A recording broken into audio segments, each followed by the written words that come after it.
stage separation, but any data received will help us improve. It's the second of many future flight tests of Starship before it becomes fully operational. And these flight tests teach us about the limits of our design. They help us improve our understanding of the vehicle, and ultimately will help us to make Starship more reliable and rapidly reusable. So again, whatever the outcome and however far we get today, we can promise excitement. So why are we doing all of this? Why do we need a rocket this big, and why does it need to be reusable so quickly? And that answer goes back to SpaceX's mission, which is to make life multiplanetary. We aren't just building a new spacecraft, we're changing what it means to go to space. By building the most powerful rocket ever flown and a ship designed to carry people, cargo, habitat, satellites, and more, we're unlocking a future where our dreams of exploration will no longer exceed our grasp. And this mission continues with flights like today's integrated test. And these are flights where we're going to fail fast, but learn even faster, where each time we're going to try something new while flying something that we've improved. And ultimately, that's going to build up a fleet to fly early and often as Starship rapidly evolves to become more capable and more reliable. The first stop is our nearest neighbor, with a surface that hasn't seen visitors in more than 50 years. Under Artemis with NASA, Starship will return people back to the moon. After those first expeditions, we'll be ready to fly more people along with everything that it takes to build a moon base. Think about that. Hardware that will enable us to live on another world is sitting on a launch pad on Earth right now. And the moon is just the proving ground. When the time comes to make that leap to Mars, everything gets ratcheted up by orders of magnitude.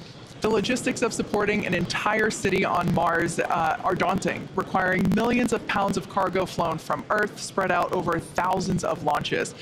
We just broke our own record for the number of launches in a single year, and we're going to break it again next year. Now, in the years to come, Starship is going to dwarf those figures as we bring it online and truly make life multiplanetary. But for now, anyway, as the clock counts down to today's flight test, why don't we get another status update from John? We're just over 9 minutes from liftoff as the countdown clock clicks to 0.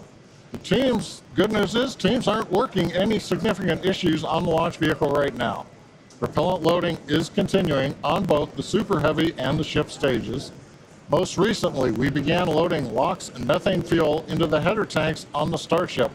And on the graphic on the left side of the screen, you can see up in the nose of the second stage, what we call Starship, are those two header tanks for fuel and liquid oxygen. Now that loading started at T-minus 24 minutes and will continue until approximately T-minus 5.5 minutes. Now Starship's second stage main fuel and LOX tanks are loaded for flight. And the second stage propellant that we're loading on board is going through the quick disconnect that comes out on the arm that's located at the base of the stage from the tower. Now on the Super Heavy booster, propellant loading will continue until T-minus 3 minutes. We've also configured the pad for liftoff. A little earlier in the count, the hold downs, the booster hold downs were commanded to unlatch. That means once the rocket has sufficient thrust to overcome its weight, it'll lift off the pad. There's no need to command the hold downs to release the rocket. As we mentioned earlier also, the ignition sequence has been slightly modified from the last flight for a more efficient liftoff. As a reminder, we ignite the engines a few seconds before T0. We don't lift off exactly at T0, we lift off a few seconds later, a couple seconds. Finally, the SpaceX team continues to check in with the Coast Guard to ensure there are no boats in the safety perimeter before proceeding with launch out over the Gulf of Mexico. Now currently we're coming up T-minus 7 minutes, 10 seconds to the test flight of Starship. Propellant loading is continuing on both stages of Starship. We're waiting now for the completion of loading of the header tanks in the next few minutes. The first stage is also beginning pressurization for flight while we are continuing to load propellant into it. And again, booster propellant load will finish at approximately T-minus 3 minutes. At that stage, both first and second stages are fully loaded, and we'll have the 10 million pounds of liquid propellant on board the two stages of Starship. In the next few minutes, the guidance system will perform its final alignment. We'll get the automated flight termination system that'll arm, and the final TVC checkout will be performed. We may get a view looking up at the engines as we gimbal the 13 middle engines to check them out just before liftoff at about T-minus 90 seconds. If we need to hold, it would come at T-minus 40 seconds. That's the point in the countdown where we can pause to wait for final checkouts or pressurization to complete. Or, as we're hearing right now, we're still working a few boats in the area that are headed south. And a lot of cheering here in Hoffa. The boats are heading south, but we are still planning to hold at T-minus 40 seconds if necessary. Just amazing views of today's launch. There's nothing quite like a launch at basically sunrise. Sunrise, I think, was just about 10 or 15 minutes ago out at Starbase. Yeah, these views are just incredible. Couldn't ask for a more beautiful day to attempt a test flight here. Again, these are live views of Starship as it awaits its second integrated flight test. Our primary objective today is to get through stage separation. We really want to test out our attempt to perform hot staging, where we are going to ignite the engines on the second stage while some of the engines on the first stage are still lit. So essentially both stages will be making fire at the same time, and that will push the booster away from the ship. It'll separate the two stages. So that's the primary goal for today. We really hope to be able to test that out, but at the end of the day, all and any data that we can collect is going to be incredibly helpful and help inform future improvements and iterations of the vehicle. Yeah, Kate, there are other objectives for today too, assuming we get farther than stage separation. There's goals to test out how re-entry goes on the ship portion. If the booster survives stage separation, then it's going to try a boost back burn and hopefully a soft landing as a sort of dress rehearsal for what it would look like on land. So everything coming up to that big design change, though, of hot staging today. Yeah, exactly. Like you were saying, that booster, it will be attempting a water landing in the Gulf of Mexico. We don't intend to recover any of the hardware for either the ship or the booster today. But that booster, yeah, we want to try and demonstrate controlled ascent through most engine cutoff. We want to try to demonstrate that hot staging separation and boost back flip, trying to basically demonstrate controlled burn and entry and that soft water landing. Like you said, it will help inform when we attempt a land landing, but we start in the water first. Exactly. Just like we did with the Falcon 9. Yeah, exactly. And just getting to hot staging, though, is going to be farther than we got on Flight 1. Yes. Flight 1, that was about as far as we got. We didn't have hot staging on that vehicle. So that's the first and foremost objective today. Get that far, hopefully. Fingers crossed. Now, one thing that's a little cool about Starship, and it's different from Falcon 9, is we can actually hold a little bit longer if we needed to than we can on Falcon 9 missions. Once we get to T-minus 40 seconds, and if we did have a hold, depending on the reason for the hold, we can hold for up to 30 minutes. And today, actually, our entire launch window is about 20 minutes, so the whole duration would cover most of our launch window. Yeah. And that's different from Falcon. Yeah, absolutely. With Falcon, we have to go exactly at T0. That 40-second hold is super helpful. If we need to, for example, we need more time to pressurize the COPVs for flight levels. Perhaps fuel. If the engineers just need to look at some of the data, see how engines are performing or the avionics. Exactly. Those checkouts, being able to have the opportunity to top off the fuel or LOX if it's not fully loaded, and we might want to just take a few more minutes for that. So that T-minus 40-second hold can be really helpful, but we don't have that option on Falcon, so it's a little bit different here. We're just inside T-minus 2 minutes and counting. The good news right now, we're hearing it doesn't look like we're going to need to hold a T-minus 40 second as the boats are clearing out of the way. Next event coming up, TVC wiggles as we move the center engines on the first stage. You can see maybe just a little bit there. 90 seconds, wiggles are underway as we're checking out the first stage.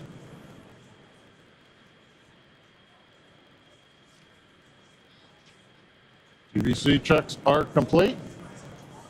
Next major event we're going to hear, hopefully, is the flight director go for launch at T-minus 30 seconds.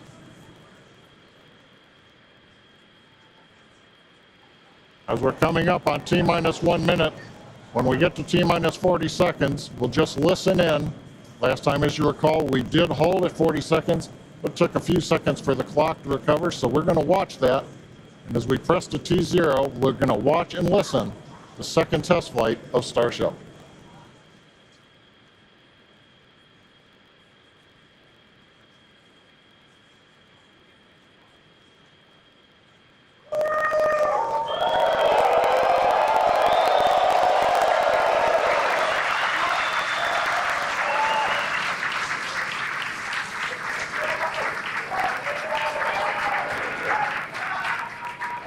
T-minus 30 seconds. Back to rapid recycle.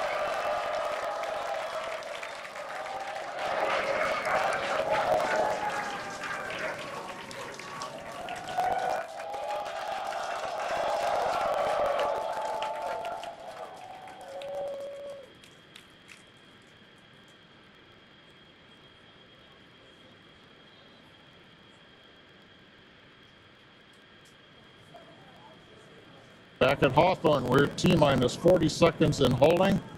We had a rapid recycle. We've not heard anything over the countdown net as the team works both first and second stages. We're going to monitor the nets here for a minute.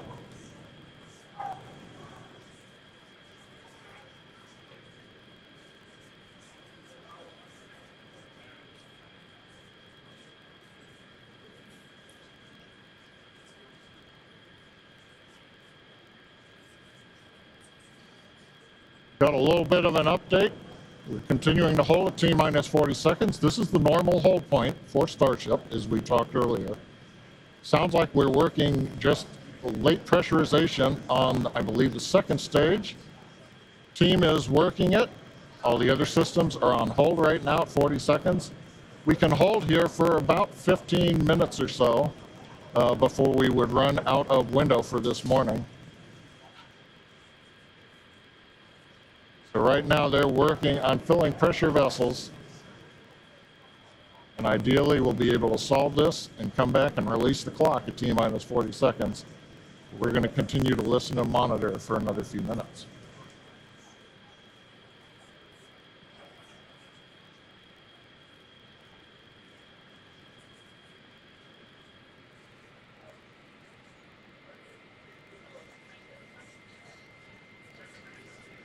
And it's worth mentioning here that don't go away.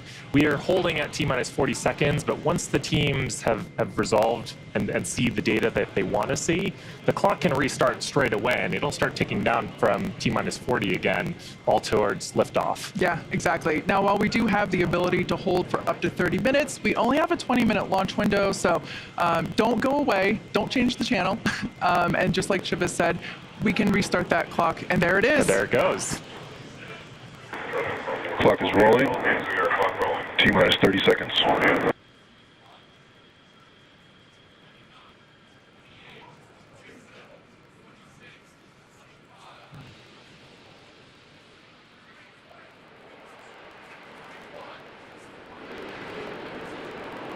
T-minus 15.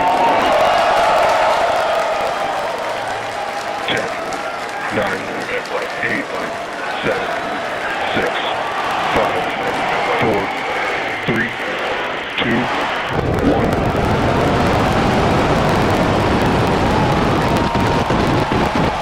We have liftoff.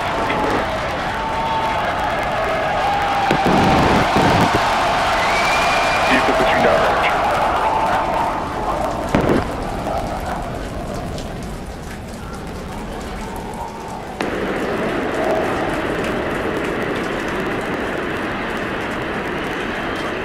Chambers pressure nominal.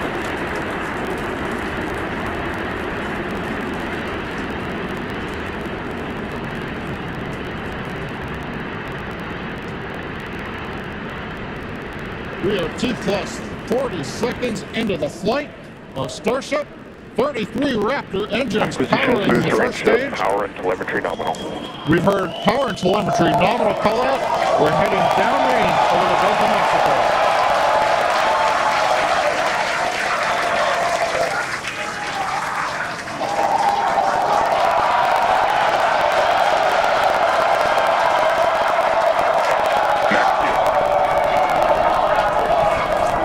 That call out tells us Starship is through the period of greatest stress on the way to space.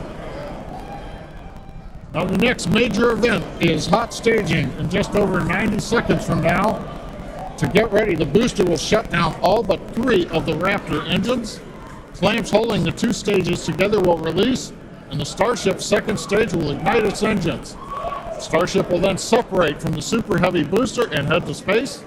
And at the same time, the 3 engines that are still firing on Super Heavy will flip the booster around. 10 more engines will ignite for the boost back burn, putting the first stage on path for a splashdown in the Gulf of Mexico.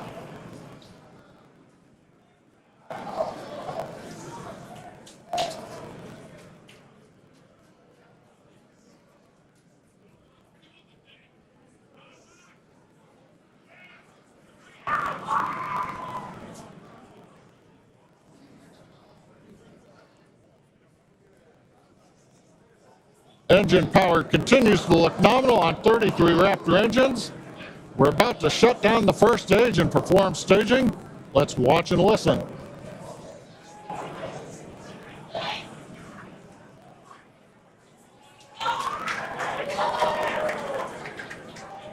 And acquisition of signal Houston and New Orleans. Booster engine cut off.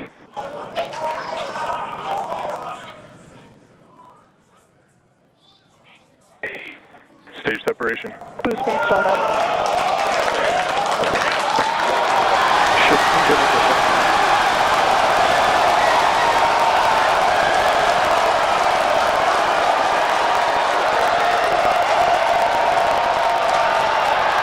We're hearing the cheering. The first ever successful hot stage for SpaceX's Starship. Incredible views of our Super Heavy booster. And as you can see, the Super Heavy booster has just experienced a rapid, unscheduled disassembly. However, our ship is still underway with Ship all avionics, 6. power and telemetry nominal. And we just heard there, ship avionics, power and telemetry nominal. All 6 engines are lit, as you can see from the GUI there at the bottom right-hand side of your screen. Now, we did know that the that hot staging was going to be incredibly dynamic. We knew that there was a chance that the booster would not survive, but we're going to take that data and figure out how we can make the booster better for the next hot stage. Yeah, that hot staging put a lot of load on the top of the booster, and of course it flipped around there, a lot of dynamic stuff happening. But ship is still going strong. And it's doing great. Right now, the ship, the second stage, is on its way. As like we said, you can see all 6 of its engines are ignited. The next major milestone for the ship will be the shutdown of those engines, or SECO, second engine cutoff, which if you follow our Falcon 9 launches, familiar terminology there. So far, today has been incredibly successful, even with the RUD of the Super Heavy booster. This is amazing. Primary objective of the booster today, to get to hot staging, to get ship on its way to orbit. It did that admirably. Yeah, we definitely asked. Starship trajectory nominal. All right, great news there. That trajectory for ship is Acquisition of nominal. signal Cape Canaveral. Once again, Starship's second stage is firing those engines. And as you just heard, everything's looking good. Now, for the ship, we wanted it to survive hot staging, which, as you can see there by that little dot on your screen, it did. We also want to basically demonstrate that the successful startup of those engines, demonstrating controlled ascent, which is what it's doing right now, and eventually orbital insertion. We are hoping to basically send this around the Earth And if it makes it this far, splashdown in the Pacific Ocean, a couple hundred miles north of Hawaii. Now, if we get that far, like all of that sounds great. Secondary objectives for ship, again, continuing to gather engine data and about its health, performance. Nominal ship chamber pressures. Great news there. That tells us that the chamber pressures inside of the Starship, again, that's that small dot on your screen, basically the propellant pressures in the ship are looking good. Yeah, the bottom right corner of your screen, you can see essentially a user interface showing us which engines are lit. So the 3 center sea level Raptor engines on ship are gimbaling engines. The 3 outer engines in the triangle, the larger ones, are Raptor vacuum engines. All of them continuing to fire nominally, so they're at the pressures that we expect to try to get into our target trajectory today. Yeah. And we're not targeting orbit today. We're targeting almost orbit today. That's very intentional as part of the mission design. The goal is to get to a thrust profile similar to what we would need for orbit, but also to get to the energy levels that the ship would need to dissipate for re-entry. And so we're actually going in a suborbital trajectory today, but that trajectory will get us to the energy levels that we need at re-entry, where we can really stress that heat shield and get valuable data on re-entry. And those calls that we are still on a nominal trajectory here and seeing nominal pressures means that we have a really good shot of hitting our target orbit. Yeah. Now, if the booster had survived, we would be around the time where it would be getting ready to land, performing its re-entry, but it unfortunately did not survive. That being said, that's okay. It survived several seconds after hot staging, so we're going to take that data and improve the hot staging sequence and probably improve the hardware itself for the next flight.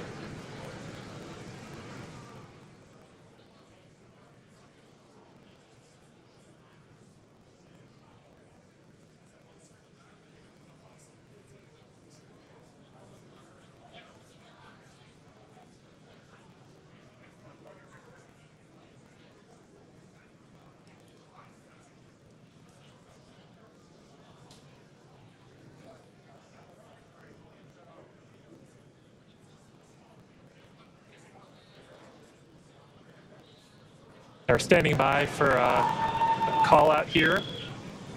Coming up on the projected time that ship would shut down its engines. As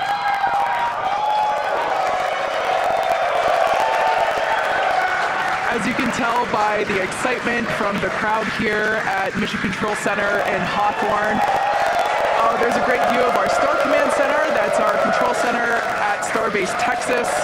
The crowd here, Mission Control Center behind us in Hawthorne. Everyone is super exciting. What a successful day this has been so far.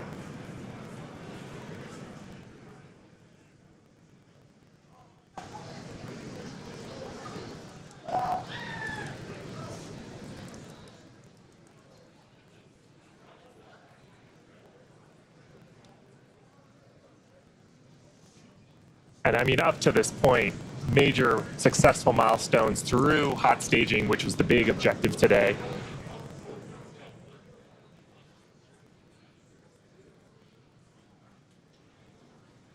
So we are going to head into the coast phase, planned for the next about hour and 5 minutes. We'll be returning around the T+1 hour and 15-minute mark.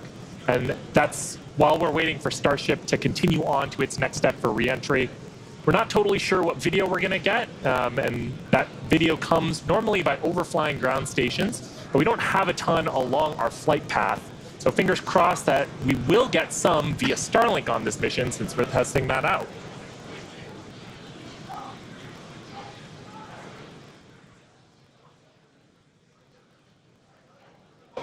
And also give us a moment. We are hearing some chatter on the net, so we're going to try to parse that for you.